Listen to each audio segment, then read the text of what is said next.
आज ना वर्ष संपता संपता नाही का, नवीन वर्षाच्या ना तुम्हाला ना शुभेच्छा. आणि आज वर्ष संपता संपता ना मी ना तुम्हाला 3 रेसिपी सांगतो.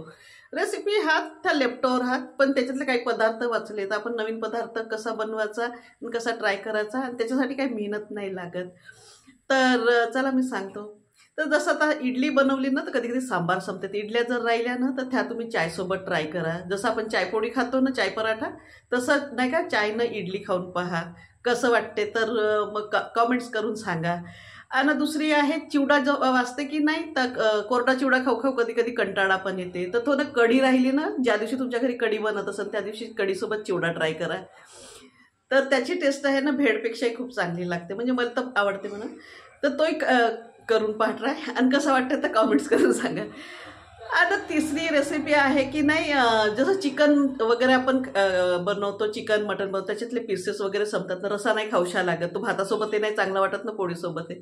पण तो ना पाव किंवा ब्रेडसोबत चांगला वाटते. तर पाव गोड राहतात आणि ब्रेड नाही राहत. तर तुम्हाला ज्याच्यासोबत आवडेल त्याच्यासोबत ट्राय करून पहा. आणि ह्या तीनही रेसिपी आहे ना, ह्या वाचलेल्या आहेत, आपल्याला काही बनवायचे नाहीत, म्हणजे वेळ काढून. तर ट्राय करून पहा, आणि कसं वाटतं तर कमेंट्स करून सांगा. आणि तुम्हाला जर आवडल्या ना ह्या तीनही रेसिपी, तर लाईक करा, शेअर करा, कमेंट करा आणि सबस्क्राईब बी करा.